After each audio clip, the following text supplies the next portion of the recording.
नमस्कार, यो हो समाचारमा स्वागत छ। म दिपेश घिमिरे। सुरु गरौँ अहिलेसम्मका प्रमुख समाचारबाट।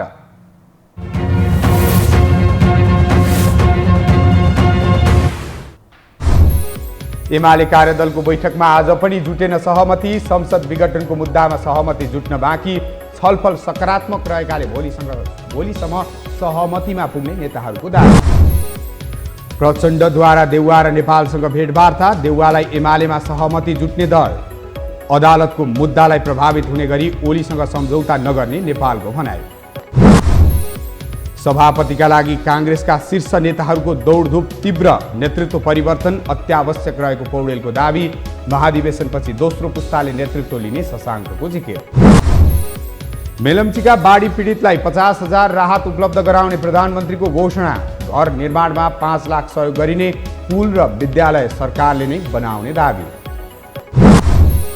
र कोपा अमेरिकाको फाइनल खेलमा ब्राजिल र अर्जेन्टिना बीच भोलि बिहान प्रतिस्पर्धा हुँदै। नेमार र मेसी बीच प्रतिष्ठाको लडाईँ। उपाधि हत्याउने दुवै देशको लक्ष्य।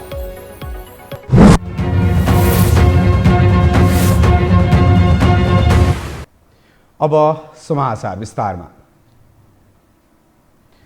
नेकपा एमालेको विवाद समाधान कार्यदलको बैठकमा आज पनि सहमति जुट्न सकेन।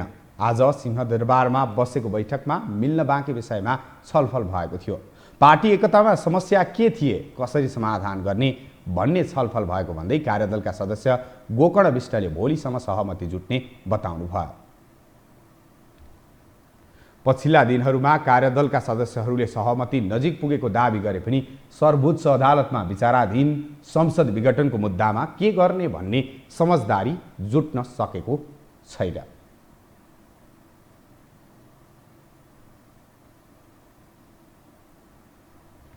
सत्तारूढ नेकपा एमालेको विवाद समाधान गर्न कार्यदल बिउतिएर प्रयास थालेको 1 साता बित्यो, तर सहमतिको विस्तृत रूप सार्वजनिक भएको छैन। यद्यपि केही प्रगतिहरू देखिन थालेका छन् भने शक्ति बाँडफाँडमा कुरा अड्किएको छ, जसकै कारण सहमति भाँडिने खतरा पनि छ। एक रिपोर्ट। एमाले विवाद समाधानका लागि आइतबारदेखि निरन्तर सक्रिय रहेको 10 सदस्यीय कार्यदल मार्फत दुवै पक्षले उठाएका अधिकांश मागमा लगभग सहमति जुटेको छ। तर प्रधानमन्त्री समेत रहेका पार्टी अध्यक्ष केपी शर्मा ओली र वरिष्ठ नेता माधव कुमार नेपाल बीचका केही मूल अन्तर्यले मूर्त रूप नपाउँदा सहमतिका लागि बनेको कार्यदलले दैनिक प्रगति भएको छ भन्ने बाहेक त्रिखा मेटिने जवाब दिन सकेको छैन। अन्य सबै विषयमा सहमति भए पनि ओली र नेपाल बीचको शक्ति बाँडफाँडमा आएर एमाले एकता रोकिएको छ। नेता नेपालले कार्यकारी अध्यक्षको चाहना गरेपछि कार्यदलमा सहभागी माधव पक्षले ओली पक्षसँग यही मुद्दालाई मुख्य बनाएको छ, जसमा ओली पक्ष लचक भएर अघि बढ्ने संकेत गरेकै बेला माधव पक्षले फेरि पार्टीका आधिकारिक पत्रहरूमा दुवै अध्यक्षको हस्ताक्षरले मान्यता पाउनुपर्ने बताएपछि ओली केही ब्याक भएका छन्। यसै विषयमा दुवै पक्षले शुक्रबार 7 घण्टा बढी सहमतिका अन्तरकुन्तर खोतलेका थिए, तर अन्तिममा आएर सहमतिको रेखाङ्कन नभेटिएपछि बैठक सारियो र सार्वजनिक गर्ने सहमति नभएको नेताहरूले प्रतिक्रिया दिए। उहाँहरू दुईजनाले गठन गरेको कार्यदल हुँदाखेरि स्वाभाविक रूपमा यो कार्यदल उहाँहरूप्रति उत्तरदायी छ। त्यसैले हामीले तयार गरेको सुझाव अथवा हाम्रो धारणा अथवा प्रतिवेदन जे भने पनि त्यसलाई पनि पूर्णता दिने, त्यसलाई थपगढ गर्ने उहाँहरूको अधिकार त छँदैछ। त्यो बुझाहरू चाहिँ तपाईँहरूलाई भन्ने बेला भएको छैन। बच्चा जन्मिनु 10 महिना लाग्छ। अब त्यो बलजफ्ती चाहिँ पेटमा भएको बच्चालाई 6 महिनामा अपरेसन गरेर निकाल्यो भने बच्चा मर्छ। भन्न मिल्ने कहिले हुन्छ होला? भन्न मिल्ने यसलाई फाइनल गरेर नेताहरूले ल ठिक छ भनेपछि हुन्छ। आइतबारदेखि बिउतिएको कार्यदलले प्रत्येक दिन भएका वार्ता र छलफल मार्फत सहमति खोज्ने प्रयास गरेको छ, जसबाट केही सहमति पनि भएका छन्। हालसम्म भएका सहमतिहरूमा पार्टी संरचनालाई 2075 जेठ 2बाट सक्रिय बनाउने, 241 सदस्यीय केन्द्रीय सदस्यलाई मान्यता दिने, माओवादी केन्द्रबाट आएका नेताहरूलाई विधि पुर्याएर केन्द्रीय कमिटीमा राख्ने, पार्टी र संसदीय दललाई संस्थागत रूपमा चिनाउने, पार्टी एकता विपरीत भएका निर्णयहरूलाई कार्यान्वयन नगर्ने र आवश्यकता पर्दा विधान महाधिवेशन गर्ने सहमति भएको छ। तर विपक्षी दलका नेता शेरबहादुर देउवालाई प्रधानमन्त्री बनाउन 23 सांसदले गरेको हस्ताक्षर फिर्ता गर्न माधव पक्ष सहमत नभएपछि यो विषय बन्द भएको छ। प्रतिनिधि सभा विघटन र अदालतमा परेको मुद्दाका बारेमा समान धारणा बनाएर अघि बढ्ने विषयमा समेत सहमति जुटेको छैन। त्यसबाहेक मिल्नै पर्ने दबावमा रहेका ओली नेपाल बीच बराबर शक्ति बाँडफाँड टुङ्गिएको छैन। यद्यपि एमाले भित्र सहमति जुटे पनि धेरै समय नटिक्ने विश्लेषकहरू बताउँछन्। अहिले मिलेन भने चुनाव हारिन्छ, दुवै पक्षले चुनाव हार्छ, दुवै पक्षको चाहिँ के हुन्छ भन्दा सत्यानाश हुन्छ भन्ने चिन्ता बढीले चाहिँ एकता गाइड गर्दैछ भने फेरि पनि त्यो एकताले फेरि तपाईँलाई म अहिले नै भन्छु केही महिनामै त्यो गडबडी सुरु गरिहाल्छ। लोकतान्त्रिक परिपाटीमा फर्किने गरेको एकता भएन भने तपाईँलाई म अहिले नै भन्छु केही महिनामा, मैले यो कुरा पहिला पनि भनेको थिएँ नेकपा बन्दाखेरि धेरै अप्रिय थियो साथीहरूलाई कि यो केही महिनामा 5-6 महिनामा यसको सङ्कट सुरु हुन्छ। यो जसरी जन्मिएको थियो यो त्यसरी नै यसको पतन हुन्छ भनेको थिएँ पटक पटक अन्तर्वार्ताहरूमा, त्यही भयो। सहमतिका अनेक प्रयास भए पनि ओलीले माधवलाई आफू सरह शक्ति बाँडफाँड गर्न चाहेका छैनन्। प्रतिनिधि सभा विघटनको मुद्दामा आगामी 28 गते सर्वोच्चको फैसला आउने सालाखाला अनुमान भइरहेका बेला त्यसपछि पनि सरकारमा निरन्तरता पाउन ओलीले नेपालसँग मिल्नै पर्नेछ। नेपाललाई पनि सहमतिमा नआए असार 28 पछि ओलीसँग बार्गेनिङ गर्ने बाटो बन्द हुनेछ। तर उनी सहमतिको प्रयास चलिरहेको बेला विपक्षी दल माओवादी केन्द्रका अध्यक्ष पुष्पकमल दाहाललाई खुसु भेट्न छाडेका छैनन्। शनिबार पनि उनीहरू बीच भेटवार्ता भएको छ। यसर्थ कार्यदलले दिलो ज्यान दिएर जुटाएको सहमति एकतामै नपुगी भाँडिने सङ्केतलाई राजनीतिमा कुनै कुरा असम्भव छैन भन्ने कथनमा चरितार्थ गर्न सकिन्छ। यो हो टेलिभिजनका लागि सन्तोष बेके थापा, काठमाडौँ। नेकपा माओवादी केन्द्रका अध्यक्ष पुष्पकमल दाहाल प्रचण्डले काङ्ग्रेस सभापति शेरबहादुर देउवा र एमाले वरिष्ठ नेता माधव कुमार नेपालसँग छुट्टा छुट्टै भेटवार्ता गर्नुभएको छ। नेपाललाई भेट्न बिहान कोटेश्वर पुग्नुभएका प्रचण्डले एमाले एकताको विषयमा चासो राख्नु भएको थियो। प्रचण्डसँग नेपालले आफू सर्वोच्च अदालतमा विचाराधीन मुद्दालाई प्रभावित पार्ने गरी कुनै पनि सम्झौता गर्ने पक्षमा नरहेको बताउनु भएको थियो।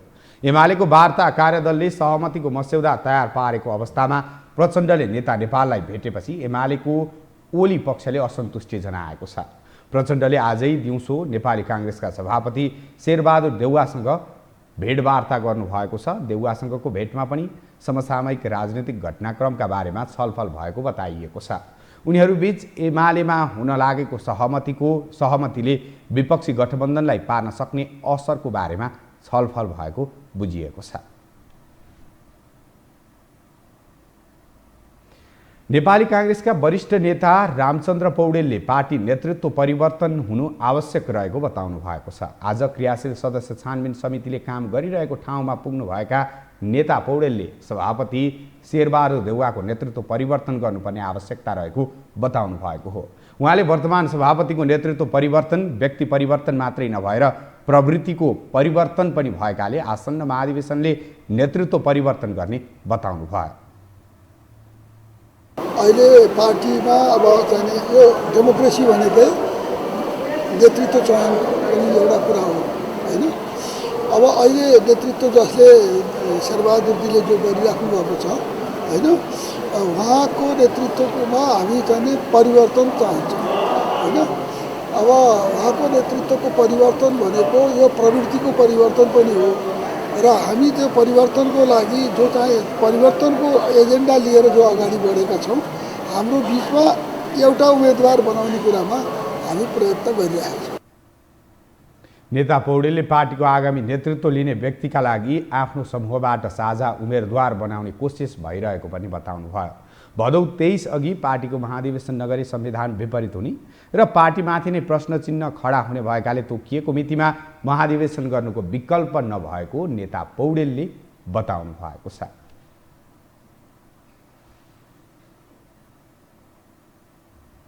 यसैबीच नेपाली काङ्ग्रेसका महामन्त्री शशाङ्क कोइरालाले पार्टीको आगामी नेतृत्व दोस्रो पुस्ताका नेताले गर्ने बताउनु भएको छ। महामन्त्री कोइरालाले पार्टी नेतृत्व हस्तान्तरण हुने बेला आइसकेकाले अबको नेतृत्व आफू, विमलेन्द्र निधि र प्रकाशमान सिंह मध्ये एकजनाले लिने उद्घोष समेत गर्नुभयो। पार्टी सभापति शेरबहादुर देउवा र वरिष्ठ नेता रामचन्द्र पौडेलले अभिभावकत्वको भूमिका निर्वाह गर्नुपर्ने भन्दै उहाँले नेता द्वयलाई आफूले त्यस किसिमको भूमिकाका लागि आग्रह गर्ने बताउनु भयो।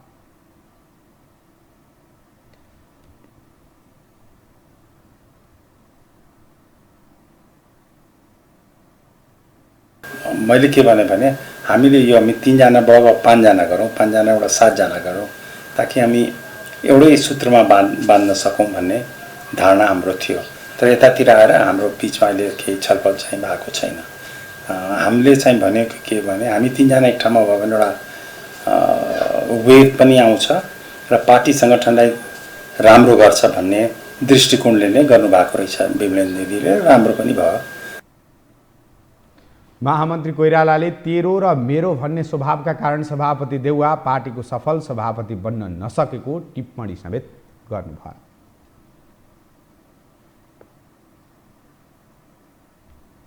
नेपाली काङ्ग्रेसको आसन्न 14औं महाधिवेशन हुने नहुनेमा पदाधिकारीहरू नै अलमलमा छन्, तर सभापतिका लागि दौडधुप भने महाधिवेशनका अन्य तयारीभन्दा तीव्र गतिमा छ। सभापतिको उम्मेदवारमा सहमति जुटाउन भने संस्थापन इतर पक्षमा बढी चुनौती देखिन्छ। एक रिपोर्ट। नेपाली काङ्ग्रेसभित्र अहिले एउटै प्रश्न घुमिरहेको छ, त्यो हो कसलाई सभापतिको उम्मेद्वार बनाएर अघि बढ्ने भन्ने। सभापतिका लागि संस्थापन पक्ष लगभग टुङ्गोमा पुगिसक्दा संस्थापन इतर पक्ष भने नेताहरूको व्यवस्थापन र एउटै उम्मेद्वार बनाएर जाने विषयमा थप अन्यलको भुमरीमा फँसेको छ। संस्थापन पक्षबाट सभापति शेरबहादुर देउबा र उपसभापति विमलेन्द्र निधि पक्का उम्मेद्वार बनिसकेका छन्, तर संस्थापन इतर पक्षमा वरिष्ठ नेता रामचन्द्र पौडेल सहित महामन्त्री डाक्टर शशाङ्क कोइराला, पूर्व महामन्त्री द्वय प्रकाशमान सिंह र कृष्ण प्रसाद सिटौला, केन्द्रीय सदस्य डाक्टर शेखर कोइराला र सुजाता कोइराला आफ्नै धाउमा छन्। शुक्रबार पहिलो पटक संस्थापन इतर पक्षबाट सभापतिका आकांक्षीहरू एउटै टेबलमा बसेर छलफल चलाए। नेतृत्व परिवर्तनका लागि एउटै उम्मेद्वार घोषणा गरेर अघि बढ्नुपर्नेमा सबै सहमत भए, तर देउबालाई हराउन आफ्नै उम्मेद्वार हुनुपर्ने दलिल पनि सबैले पेश गरे। अहिले नेपाली काङ्ग्रेस कमजोर हुनुभन्दा बलियो भएर जाँदाखेरि राष्ट्रको हित हुन्छ भन्ने पनि हाम्रो सोच छ र हामी एकै भइकन जान्छौँ, एक भइकनै हामी एकजनाको उम्मेदवारी दिन्छौँ। सर्वसम्मत हुने आधार के छ? तपाईँले पनि दाबी गर्न, सबैजना दाबी गर्नुभएको छ होइन, त्यो हुन्छ। यसरी हामी छलफल गरिरहेछौँ होइन। अब त्यसमा हाम्रो आजै कति राम्रा कुराहरू भए, कति कुराहरू सबैजनाको बिचमा एउटा राम्रो वातावरण बन्यो, त्यसले गर्दाखेरि अब सहमत हुने जस्तो देखिन्छ। संस्थापन इतर पक्षको नेतृत्व गरिरहेका वरिष्ठ नेता रामचन्द्र पौडेलले काङ्ग्रेसमा यो नै आफ्नो अन्तिम अवसर भएकाले एकपटक पार्टी सभापति हुनै पर्ने अडानमा छन्। महामन्त्री शशाङ्क कोइरालाले सभापतिमा देउबालाई हराउन सक्ने आफू मात्रै भएकाले आफू नै हुनुपर्ने दाबी गर्छन्। पूर्व महामन्त्री प्रकाशमान सिंहले सबैलाई मिलाएर लैजान सक्ने ताकत आफूसँग भएकाले आफ्नो दाबी स्वाभाविक हुने बताउँछन्। महामन्त्री र उपसभापतिको जिम्मेवारीलाई पार लगाइसकेकाले सभापतिमै आफ्नो दाबी हुने उनको भनाइ छ। उस्तै भनाइ डाक्टर शेखर कोइरालाको पनि छ। सभापतिका लागि आफू धेरै अगाडि बढिसकेको भन्दै आफ्नो पक्षमा राम्रो माहौल भनेकाले आफू नै सभापति हुनुपर्ने उनको दाबी छ। कोइराला परिवारकै सुजाताले महिला सभापति पाउनु काङ्ग्रेसका लागि गर्वको विषय हुने भन्दै आफ्नो दाबी पेश गरिरहेकी छिन्। संस्थापन इतर पक्ष आफ्नै तरिकाले अघि बढ्न खोजेपछि कतिपय नेताहरू एउटै उम्मेद्वार बनाएर जानुपर्नेमा गृह कार्य गरिरहेका छन्। इतर पक्ष अथवा संस्थापनभन्दा बाहिर रहेका पक्षहरू भनेर चिनिएका साथीहरू छन्, उहाँहरूको बिचमा आग्रह पूर्वाग्रहबाट मुक्त भएर हामी जो लड्छौँ एकजना लड्छौँ र एकजनाको स्थिति निर्माण गर्नुपर्छ भन्ने नै विषयमा हाम्रो छलफल केन्द्रित हो र त्यसको निम्ति के कस्ता मोडालिटिजहरू र के कस्ता आधारहरू बनाउनुपर्छ ती आधारहरूको निर्माण गर्दै समग्र रूपबाट एउटा उम्मेदवार बनाउने प्रयत्नको यो प्रारम्भिक प्रयास हो भनेर मात्रै बुझ्नुहोस् तपाईँहरूले। उम्मेदवारी नै घोषणा नगरे पनि नेता कृष्ण प्रसाद सिटौला समेत सभापतिको आकांक्षी देखिएका छन्। पार्टीभित्र तेस्रो पक्षको नेतृत्व गरिरहेका सिटौला 13औं महाधिवेशनमा सभापतिमा भिडेका थिए। त्यसै त कहिले पार्टी सभापति देउबा त कहिले वरिष्ठ नेता पौडेल पक्षतिर नजिक देखिएका उनको आफ्नै अस्तित्व रक्षाको प्रश्न अहम बनेपछि अहिले संस्थापन इतर पक्षमा क्रियाशील छन्। क्रियाशील सदस्यता लगायत अनेक चुनौतीका घेराबन्दी बीच भदौभित्रै 14औं महाधिवेशन हुने नहुने निश्चित छैन, तर नेताहरू सभापतिकै दौडमा केन्द्रित बनेका छन्। क्रियाशील सदस्य यो महिनाभित्र नगर्न सके भने त आशंका त भइहाल्यो नि। र यति जटिल छ अहिले क्रियाशील सदस्यको बारेमा। हरेक जिल्लामा केही न केही भन्छन् 46 जिल्ला भइसक्यो, त त्यसमा पनि उजुरीहरू आएको छ, त्यसलाई पनि हेर्नु पर्यो। तसर्थ अहिलेको अवस्थामा भन्न सकिँदैन कि टाइममा नै अधिवेशन हुन्छ कि हुँदैन। एउटा प्रश्न चिन्ह चाहिँ छ। नेतृत्व पुस्तान्तरणका लागि महत्त्वपूर्ण मानिएको 14औं महाधिवेशनमा शीर्ष तहको विकल्प खोज्नुपर्नेमा दोस्रो तहका नेताहरू सहमत छन्। तर 76 वर्षीय देउबालाई चुनौती दिन 77 वर्षीय पौडेल अघि सरेपछि दोस्रो तहका 63 वर्षीय शशाङ्क, 65 वर्षीय निधि, 66 वर्षीय सिंह, 67 वर्षीय सुजाता, 71 वर्षीय शेखर र 72 वर्षीय सिटौला पछि परेका छन्। यद्यपि बुढाहरूको नेतृत्व खोज्न अघि बढेकाहरू नै 60 कटेकाहरू भएपछि नेतृत्वका लागि कङ्ग्रेस युवाहरूको पार्टी होइन र हुनै सक्दैन भन्ने प्रमाणित भएको छ। यो हो टेलिभिजनका लागि क्यामेरामा सुरज श्रेष्ठका साथमा सन्तोष भिके थापा, काठमाडौँ। प्रधानमन्त्री केपी शर्मा ओलीले मेलम्ची बाढी पीडितलाई प्रति परिवार 50,000 रुपियाँ राहत दिने घोषणा गर्नुभएको छ। सिन्धुपाल्चोकको हेलम्बु गाउँपालिका स्थित गणेश बगरमा आज आयोजित कार्यक्रममा प्रधानमन्त्री ओलीले बाढी पीडित 366 घर परिवारलाई सरकारले प्रति परिवार 50,000 दिने बताउनु भएको हो।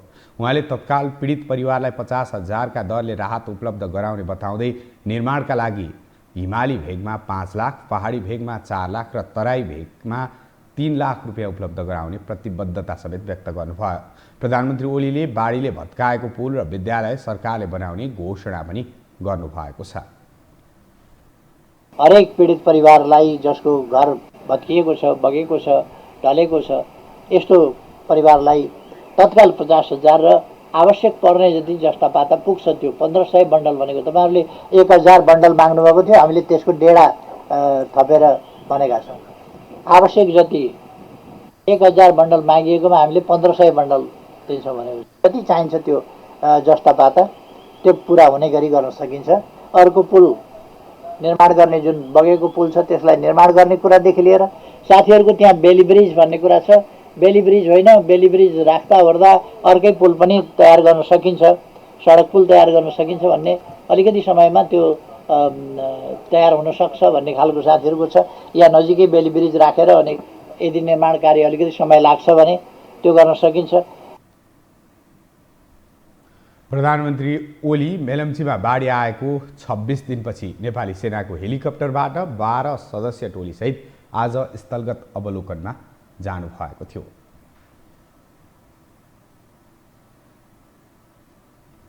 हामीसँग समाचार बाँकी नै छन्, अहिलेलाई विश्राम।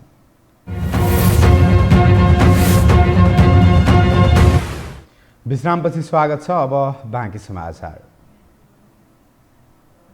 बागमती प्रदेश सभाको बैठक बस्दै नबसी स्थगित भएको छ। प्रदेश सभा सचिवालयले 2 दिन अघि सूचना जारी गरेर बैठक आज बस्ने जनाएको थियो। आर्थिक वर्ष 2078-79 का लागि प्रदेश सरकारले प्रस्तुत गरेको बजेटमा विद्युतीय बस सरकारले खरिद गरेर सञ्चालन गर्ने, सरकारले नै सञ्चार माध्यमको सञ्चालन गर्ने लगायतका विषयमा असहमति जनाउँदै विपक्षीहरूले प्रदेश सभा बैठक अवरुद्ध गराउँदै आएका छन्। बैठक भोलिका लागि डाकिएको छ।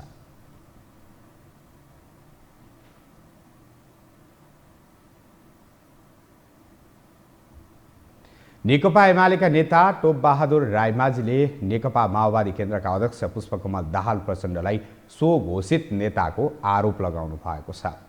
सर्वोच्च अदालतको फैसलापछि नेकपा माओवादी केन्द्र छाडेर नेकपा एमालेका अध्यक्ष एवं प्रधानमन्त्री केपी शर्मा ओलीलाई समर्थन गर्दै एमालेमा प्रवेश गरेका नेता रायमाझीले दाहालकै कार्यशैलीका कारण पार्टी कमजोर हुँदै गएको र आफूहरूले त्यही कार्यशैलीको विरोध गर्दै आएको बताउनु भएको हो।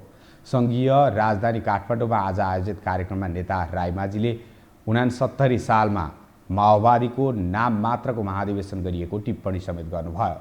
उहाँले विगत 33 वर्षदेखि विचार तथा विधि र प्रक्रिया बिना नै अध्यक्ष प्रचण्ड स्वघोषित रूपमा नेतृत्वमा बसिरहेको आरोप लगाउनुभयो। शान्ति प्रक्रिया आइसकेपछि पहिलो चुनावमा पहिलो पार्टी, दोस्रो चुनावमा तेस्रो पार्टी, गएको चुनावमा नेकपा एमालेसित नमिलेको हुन्थ्यो भने कतिौं पार्टी हुन्थ्यो? त्यो कसको कारण? जुन पार्टीको नेता 33 वर्षसम्म कुनै विचार, कुनै विधि बिना, कुनै प्रक्रियामा नजाने, कुनै सिस्टममा नजाने स्वघोषित नेता भएर बसेको इतिहास पाउन गाह्रो छ। अझ शान्ति प्रक्रियामा आइसकेपछि पनि पार्टीलाई व्यभिचारी किसिमले व्यक्तिवादी तरिकाले निरङ्कुश तरिकाले जो सञ्चालन गरियो, त्यस कारणले पार्टी कमजोर हुँदै गयो। किन कमजोर भयो? त्यही कारणले कमजोर भयो। न विचारमा पनि ध्यान भएन, विधिमा पनि ध्यान भएन, कार्यशैलीमा पनि ठिक भएन, चिन्तनमा पनि ठिक भएन। त्यस कारणले पार्टी तुइदै गएपछि कमजोर भयो। त्यसको जिम्मेवारी लिनुपर्छ बल्ल नेतृत्वले। हामी त्यसको विपक्षमा यो ठिक छैन, बेठिक छ भन्ने सङ्घर्ष गरिरहेका छौँ। नेकपा माओवादी केन्द्रको कार्यशैली राजनीतिक दल सम्बन्धी ऐनमा भएको व्यवस्था प्रतिकूल भएको दाबी उहाँले गर्नुभयो।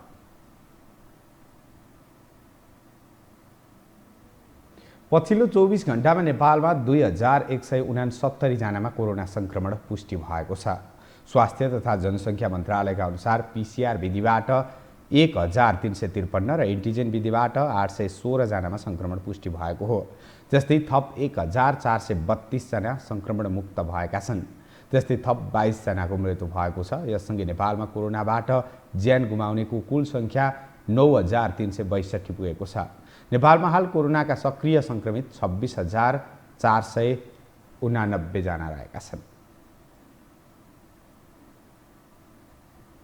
अमेरिकाबाट कोभ्याक्स सुविधा अन्तर्गत जोन्सन एन्ड जोन्सनद्वारा उत्पादित खोप नेपाल आउने भएको छ। नेपालले चीनसँग खरिद गरेको 40 लाख मात्रा खोपमध्ये पहिलो चरणको खोप शुक्रबार आइपुगेको छ। यता विज्ञले कोरोनाबाट बच्नका लागि सबै नागरिकलाई खोप नै आवश्यक पर्ने बताउँदै आएका छन्। एक रिपोर्ट। पछिल्लो समय कोरोना भाइरसको नयाँ भेरिएन्ट संक्रामक रूपमा आउने क्रम जारी छ। अहिले डेल्टा भेरिएन्टले विश्वभर आतंक मचाइरहेको छ। अमेरिकामा पनि यसका सबैभन्दा बढी संक्रमित फेला परेका छन्। संक्रमणबाट बच्न र कम क्षतिका लागि प्रभावकारी उपाय भनेको खोप नै हो। सरकारले चीन सरकारसँग 40 लाख डोज भेरोसेल खोप खरिदका लागि गोप्य सम्झौता गरिसकेको छ। सम्झौता गरेको खोप मध्ये 8 लाख डोज खोप आइसकेको छ। त्यस्तै केही दिनपछि अमेरिकाबाट पनि कोभ्याक्स सुविधा अन्तर्गत जोन्सन एन्ड जोन्सनद्वारा उत्पादित 15,34,850 डोज खोप आउने भएको छ। चीन र अमेरिकाबाट आएको खोपले थप 35 लाख नागरिकलाई लगाउन सकिनेछ। कोभ्याक्स सुविधा अन्तर्गत नेपालले कुल जनसङ्ख्याको 20% पुग्ने खोप अनुदान सहयोग अन्तर्गत पाउनेछ। यसअघि कोभ्याक्सले 3,48,000 कोभिसिल्ड खोप उपलब्ध गराएको थियो। खोप आएपछि उमेर समूह तोकेर खोप दिइने स्वास्थ्य सेवा विभागका प्रमुख झलक गौतमले बताए। र दोस्रो प्राथमिकतामा पर्ने जुन 55 वर्षभन्दा माथिको उमेर समूह दोस्रो प्राथमिकतामा पर्छ। त्यो करिब 37 लाखभन्दा बढी त्यसको सङ्ख्या छ र अहिले हामी यही दोस्रो प्राथमिकतालाई नै खोप दिइराखेका छौँ। र यसभन्दा अगाडि हामीले 60 देखि 64 वर्ष उमेर समूहलाई खोप दिइराखेका छौँ उपत्यकाको हकमा, र उपत्यकाभन्दा बाहिर 62 देखि 64 वर्षको उमेर समूहलाई खोप दिएका छौँ। अब हामी अहिले जाँदाखेरि लगभग यही योजना मुताबिकै जानुपर्ने हुन्छ। हामीलाई खोप कति प्राप्त हुन्छ त्यो खोप प्राप्तिको आधारमा हामीले उमेर समूह तोक्छौँ। र अहिलेसम्म नेपालमा भारत र चीनबाट ल्याइएको खोप 2 डोज लगाउनु पर्ने खालका छन्। तर यो खोप 1 डोज मात्र लगाए पुग्ने विज्ञहरू बताउँछन्। खोप लगाएका मानिसहरूमा कोरोना संक्रमण भए पनि ती मानिसहरू गम्भीर अवस्थामा नपुगेका आधारमा नयाँ भेरिएन्टलाई पनि खोप प्रभावकारी रहेको विश्वास गरिएको छ। त्यसैले सकेसम्म सबै समूहका नागरिकले खोप लगाउनु पर्ने विज्ञहरू बताउँछन्। र त्यो अर्को लहर जुन एउटा छुट्टै भेरिएन्ट बनेर भेरिएन्टको चाहिँ कोरोना भाइरस आयो र त्यतिन्जेलसम्म बालबालिकाले खोप लाउने अवस्था पाएन भने पक्कै पनि उनीहरूलाई समस्या आउँछ। तर बालबालिका मात्रै किन, जो कोहीले पनि भ्याक्सिन लाउने अवसर पाएन भने उहाँहरू सबैजना जोखिममा पर्छ। त्यसले गर्दाखेरि मैले भन्नुपर्दाखेरि जो कोही पनि भ्याक्सिन नलाएकाहरू जोखिममा पर्छन्। तर यदि के गरे तेस्रो लहर आउनुभन्दा अगाडि हामीले धेरैभन्दा धेरैले खोप लाउन सक्यो भने चाहिँ त्यो लहर त उतार चढाव त होला, तेस्रो चौथो आफ्नो ठाउँमा छ। तर भए तापनि दोस्रो लहर जस्तो एक प्रकारको भयावह स्थिति चाहिँ आउँछ भन्नेमा चाहिँ मलाई विश्वास लाग्दैन, यदि खोप चाहिँ प्रशस्त मात्रामा लाउन पाइयो भने। सरकारले पहिलो चरणमा स्वास्थ्यकर्मी, अग्रपङ्क्तिमा खटिने सुरक्षाकर्मी, सफाइमा संलग्नहरूलाई खोप लगाइएको थियो। यस्तै दोस्रो चरणमा पत्रकार तथा कूटनीतिक नियोगका कर्मचारी, ज्येष्ठ नागरिक लगायतलाई खोप लगाइएको थियो। कोरोनाका बढी संक्रामक र घातक नयाँ भेरिएन्ट देखिरहेको अहिलेको अवस्थामा खोप आउने भएपछि नागरिकमा खोप पाउने आशा पलाएको छ। त्यसैले सरकारले प्राथमिकताको आधारमा सबैलाई खोप उपलब्ध गराउन आवश्यक छ। यो टेलिभिजनका लागि लीलामाया ठटाल, काठमाडौँ। राष्ट्रिय ध्वजावाहक नेपाल वायुसेवा निगमलाई कम्पनी मोडेलमा परिणत गर्ने प्रक्रिया चर्चाको विषय बनेको छ। यति बेला यसका लागि निगमले प्रबन्ध पत्र र नियावलीको मस्यौदा तयार गरेर बुझाइसकेको छ। यो कदम निगमलाई निजीकरण गर्ने प्रयासका रूपमा आएको बुझिएको छ। सो कदम विरुद्ध कर्मचारीहरू आन्दोलनमै उत्रिसकेका छन्। तर निगमले यो कदम राष्ट्रिय हित विपरीत नभएको भन्दै कुनै पनि हालतमा पनि पछि नहट्ने दाबी गरेको छ। एक रिपोर्ट। नेपाल वायु सेवा निगमले निगमलाई निजीकरण गर्ने नभई पूर्ण सरकारी स्वामित्वकै कम्पनी मोडेलमा लान खोजेको र त्यसका लागि गहन छलफल सुरु भएको बताएको छ। निगमलाई कम्पनी मोडेलमा लैजाने सम्बन्धमा यसअघि पनि धेरै अध्ययन भएका थिए र प्रतिवेदनहरू पनि तयार भएका थिए। ती अध्ययन प्रतिवेदनका आधारमा प्रक्रिया अघि बढेको निगम व्यवस्थापनले दावी गरिरहे पनि कर्मचारीहरू त्यो मान्न तयार छैनन्। उनीहरू त नेपालका हवाई माफियाहरूको योजनामा निगमको स्रोत साधन बिक्री गर्न खोजिएको बताइरहेका छन्। त्यसो त सरकारलाई बुझाइएको प्रबन्ध पत्रमा नेपाल वायु सेवा निगमको स्थान कहाँ हुने प्रश्न छैन। नेपाल सरकारको स्वामित्व कति प्रतिशत हुने भन्ने पनि स्पष्ट छैन। सर्वसाधारण र कर्मचारीलाई दिने सेयर पनि प्रश्न छैन। उहाँले जुन प्रबन्ध पत्र बनाएर नेपाल सरकारमा पठाउनु भयो त्यसमा चाहिँ नेपाल वायु सेवा निगम कहाँ रहने र नेपाल सरकारको कति स्वामित्व रहने भन्ने कुनै उल्लेखित छैन। 51% भनेको कम्पनीमा जाँदा तपाईँको चाहिँ नेपाल सरकारको स्वामित्वमा हुनुपर्छ। तर त्यो प्रबन्ध पत्रमा 51% कुनै एउटा कम्पनीलाई एउटा कुनै व्यक्तिलाई दिने कुरा उल्लेखित गरिएको छ। कर्मचारीको माग कम्पनीमा जानु हुँदैन भन्ने नरहेको तर छलफल नै नभई 48 घण्टामा प्रबन्ध पत्र बन्नुले नियतमा खोट देखिएको उनीहरूको तर्क छ। भोलिका दिनमा कति कर्मचारी चाहिने, अहिलेको जनशक्ति पर्याप्त छ वा बढी पो छ कि कटौती गर्न परे के को आधारमा गर्ने जस्ता विषयमा छलफल नै नभई हचुवाका भरमा निगम अघि बढेको भन्दै कर्मचारीहरूले आक्रोश पोखेका छन्। नेपालमा प्रजातन्त्र सुरु भएदेखि नै निगमप्रति सरकारको वक्र दृष्टि रहेको आन्दोलनरत कर्मचारीहरूको बुझाइ छ। आफैले राजनीतिक भर्ती केन्द्र बनाउने, असक्षम व्यक्तित्व नेतृत्वमा पठाउने अनि निगमले काम गर्न सकेन भनेर अघि बढ्न नमिल्ने कर्मचारीहरूको भनाइ छ। भोलि कुन मोडेलमा जाने, कुन मोडेलमा जाँदाखेरि चाहिँ संस्थालाई फाइदा हुन सक्छ, कुन मोडेलमा जाँदा कर्मचारीहरूको हित हुन सक्छ, भोलि कुन मोडेलमा जाँदा राष्ट्रको हित हुन सक्छ, ती छलफलका विषय बहसका विषय हुन् नि त। तर उहाँले छलफल नल्याइकन एकतर्फी रूपमा जुन एउटा ड्राफ्ट बनाएर उहाँले सञ्चालक समितिबाट निर्णय गरेर कार्यान्वयनका लागि पठाउनु भएको छ नि त। कार्यान्वयनका लागि पठाउनु पूर्व उहाँले यहाँ छलफल गरिनु पर्यो नि। अहिले पनि निजी हवाई सेवा कम्पनीहरूलाई भर्थे गण निगमका जहाजलाई उडान नदिने खेल भइरहेका छन्। यो सबै भइरहँदा नेतृत्व चाहिँ सुधारमा लागेको पाइँदैन। निगमको अहित र निजी कम्पनीलाई फाइदा हुने गरी भइरहेका क्रियाकलापमा नेतृत्व मूक दर्शक बनिरहेको छ। आन्दोलनरत कर्मचारीहरू निगमलाई घाटा देखाएर सरकारी सम्पत्ति व्यक्तिको हातमा पुर्याउने प्रपञ्च सुरु भएको आरोप लगाउँछन्। सरकार चेन्ज हुन्छ, निगमको व्यवस्थापन अक्षम व्यवस्थापन चेन्ज हुन्छ। सञ्चालक समितिमा उहाँ महाप्रबन्धकमा उहाँहरूकै मनसुबा उहाँहरूकै नियत साध्ने गरी त्यस्तो मान्छे यहाँ भर्ती हुन्छ र भएका यहाँका बिजनेस प्लानहरू त्यस्ता स्ट्राटेजीहरू सधैँ चेन्ज हुन्छ। यहाँ कतिवटा सुधारका प्रतिवेदनहरू आएका छन् नि, त्यो अहिलेसम्म त्यो सुधारका प्रतिवेदनहरू किन पारित भएन?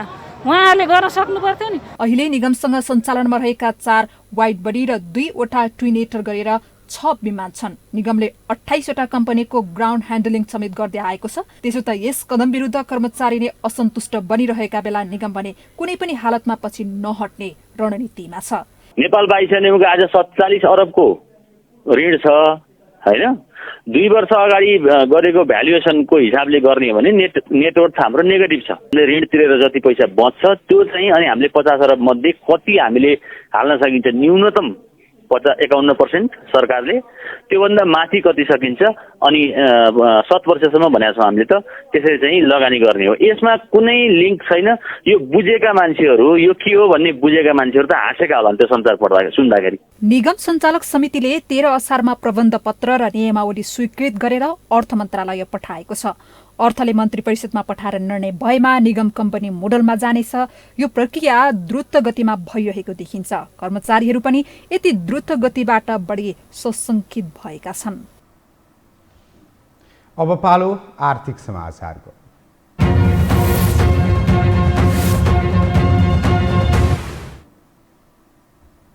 सरकारले हरेक वर्ष विकास निर्माणको कामलाई प्राथमिकता दिएर बजेट ल्याउने गरेको छ, तर कार्यान्वयन पक्ष भने निकै फितलो हुने गरेको छ। त्यसमा पनि विकास बजेट भने लक्ष्य अनुसार कुनै आर्थिक वर्षमा पनि खर्च हुन सकेको छैन।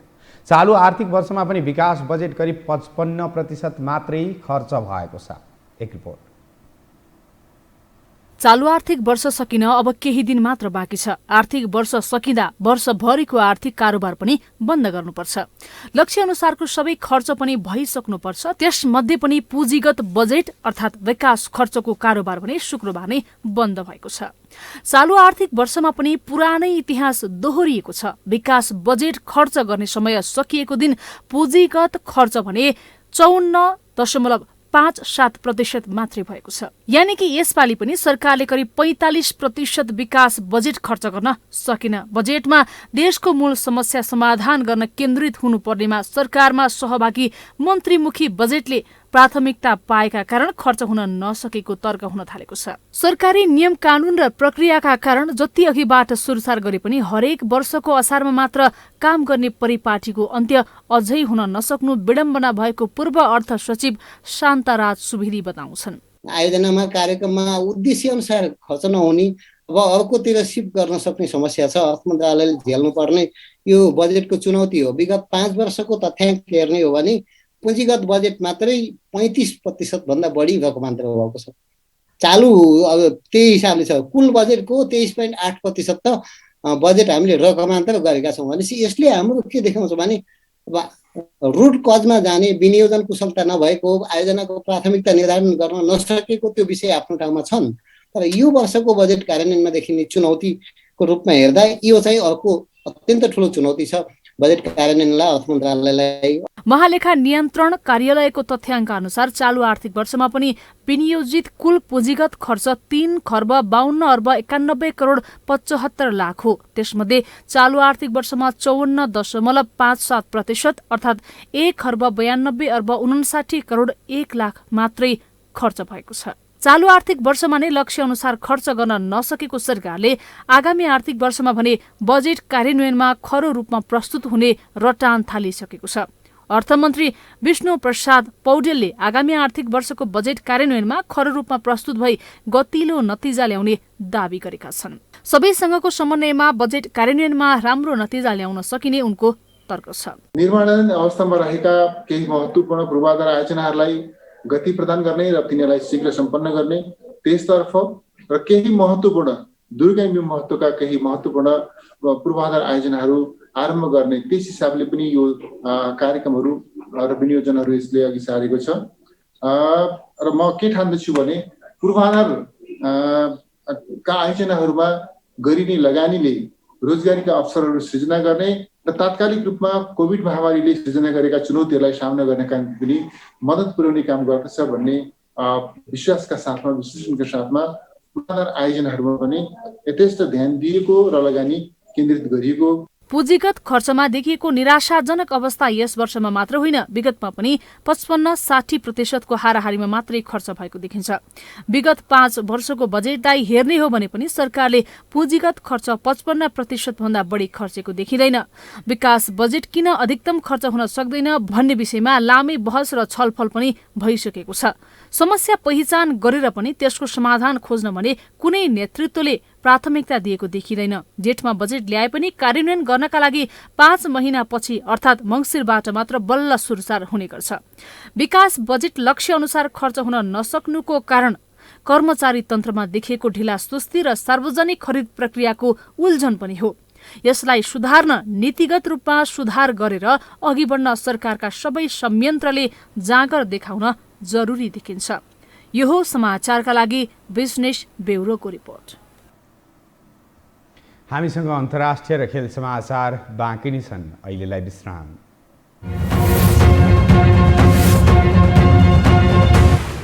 विश्रामपछि स्वागत छ। अब पालो अन्तर्राष्ट्रिय समाचारको।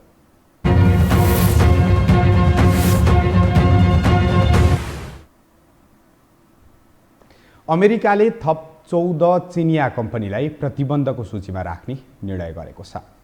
सिनच्याङ उइगुर क्षेत्रमा मानवाधिकार उल्लङ्घनमा उनीहरूको संलग्नता रहेको भन्दै ती कम्पनीहरूलाई प्रतिबन्धको सूचीमा राख्ने निर्णय गरेको उल्लेख गरिएको छ। धेरै चिनिया कम्पनीहरूले उच्च प्रविधि निगरानी प्रणाली प्रस्ताव गरेका कम्पनी पनि अमेरिकाको यो सूचीको हिस्सा भएका छन्। NHK वर्ल्डले रिपोर्ट गरे अनुसार प्रतिबन्धित ती कम्पनीले चिनिया कम्युनिस्ट पार्टी CCP को उइगुर र त्यस क्षेत्रका अन्य जातीय अल्पसंख्यक समुदाय विरुद्ध सामूहिक हिरासत र उच्च प्रविधिको निगरानीको अभियानलाई सक्षम पारेको आरोप अमेरिकाको छ। चीनले भने उइगुर मुसलमानहरूलाई अपमान व्यवहार नगरेको दाबी गर्दै आएको छ। अफगानिस्तानका दक्षिणी कान्दहार र हेलमन्द प्रान्तमा भएको घटनामा परि कम्तीमा 109 तालिबान लडाकुहरू मारिएका छन्। घटनामा परि अन्य 25 जना घाइते समेत भएको अधिकारीहरूले जनाएका छन्। मृत्यु भएका मध्ये 70 जनाको कान्दहर प्रान्तमा मृत्यु भएको हो। त्यस्तै लडाकुहरूले सुरक्षा कार्यालयमा आक्रमण गरेपछि घटना भएको र जवाफी कारबाहीका क्रममा उनीहरूको मृत्यु भएको रक्षा मन्त्रालयले जनाएको छ। त्यस्तै हेलमन्द प्रान्तमा भएको घटनामा परि 39 लडाकुको मृत्यु भएको छ भने अरू 17 जना घाइते भएका छन्। अफगानिस्तानमा लामो समयदेखि हिंसात्मक द्वन्द्व भइरहेको छ। हिंसात्मक घटनाका कारण अहिलेसम्म हजारौंको मृत्यु भएको छ भने सयौं घाइते भएका छन्। लामो समयदेखि चलिरहेको हिंसात्मक द्वन्द्व अन्त्यका लागि वार्ता भइरहे पनि अन्त्य हुन भने सकेको छैन। अब पालो खेल समाचारको।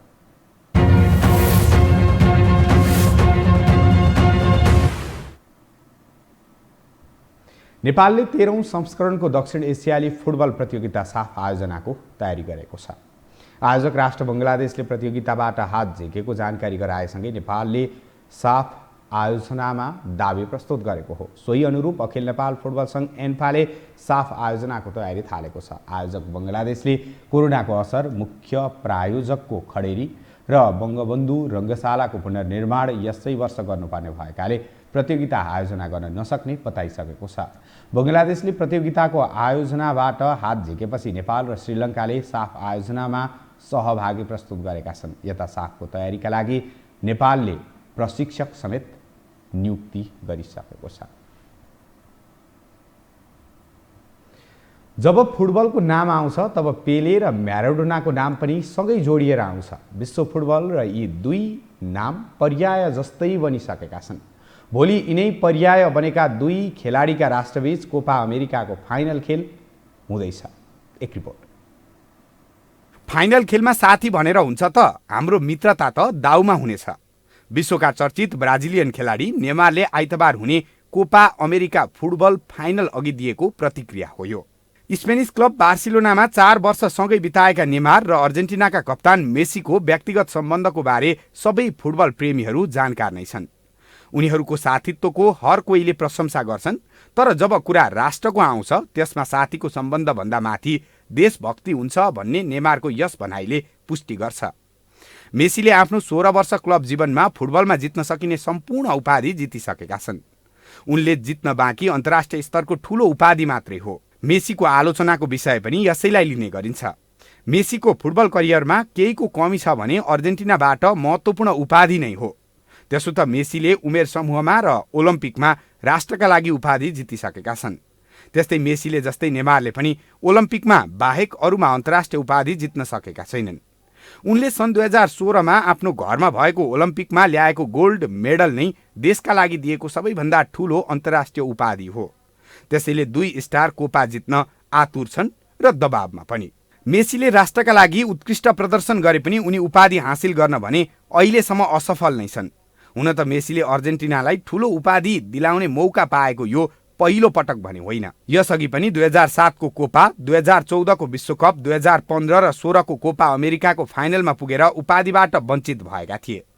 जारी प्रतियोगितामा पनि मेसी उच्च लयमा देखिएका छन्। अहिलेसम्म अर्जेन्टिनाले गरेको 11 गोल मध्ये मेसी प्रत्यक्ष संलग्न भएका छन्। उनले 4 गोल र 5 गोलका लागि असिस्ट गरेका छन्। ब्राजिल र अर्जेन्टिनाको फुटबल इतिहास हेर्ने हो भने अर्जेन्टिना बलियो देखिन्छ। अहिलेसम्म समग्रमा यी दुई 111 पटक आम्ने सामने भएका छन्, जसमा अर्जेन्टिनाले 46 जित हात पार्दा ब्राजिलका नाममा 40 जित छ। बाँकी 25 खेल बराबरीमा सकिएको छ। तर पछिल्लो खेलको प्रदर्शनलाई हेर्ने हो भने ब्राजिल निकै उत्कृष्ट लयमा देखिन्छ। ठूलो प्रतियोगितामा ब्राजिल नै हावी हुने गरेको छ। दुई राष्ट्रबीचको पछिल्लो खेलमा अर्जेन्टिनाले 1-0 जितेको थियो भने त्योभन्दा पहिलेको खेल कोपा सेमिफाइनलमा ब्राजिलले 2-0 जितेको थियो। आइतबार बिहान यी दुई खेलाडी मध्ये एकजनाको देशका लागि अन्तर्राष्ट्रिय उपाधि जित्ने सपना पूरा हुनेछ। कोपा अमेरिकाको फाइनल खेलमा यी दुई देशबीच नेपाली समयअनुसार बिहान 5:45 मा मराकाना स्टेडियममा हुनेछ, जसमा एकको जित निश्चित छ। यस खेललाई समर्थकले मेसी र नेमार बीचको भिडन्तको रूपमा पनि लिएका छन्। यो हो टेलिभिजनका लागि निरज कोइरालाको रिपोर्ट। खेल समाचारसँगै हामी यो समाचारको अन्त्यमा आइपुगेका छौँ। बिदा हुनुअघि प्रमुख समाचार पुनः एकपटक।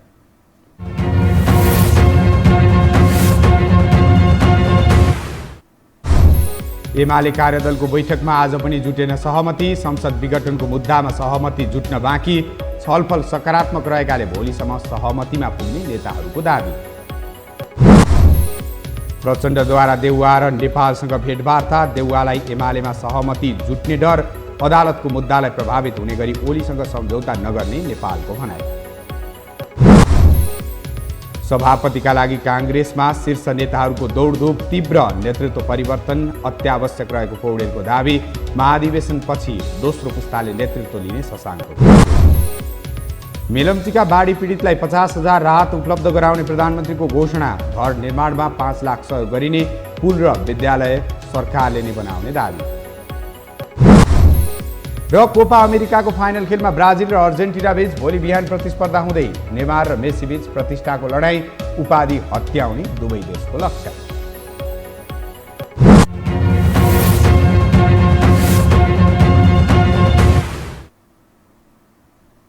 हवस् त, यो हो समाचार सकियो। समाचार बुलेटिनका साथै यो हो टेलिभिजनका सम्पूर्ण कार्यक्रम यो हो टेलिभिजन.com, यो हो खबर.com, युट्युब र फेसबुकमा पनि पढ्न र हेर्न सक्नुहुनेछ। मोबाइलमा यो हो टिभी एप डाउनलोड गरी हामीलाई प्रत्यक्ष हेर्न सक्नुहुनेछ। तथ्यसहितको निष्पक्ष समाचारका लागि यो हो टेलिभिजन हेर्दै गर्नुहोला। नमस्कार।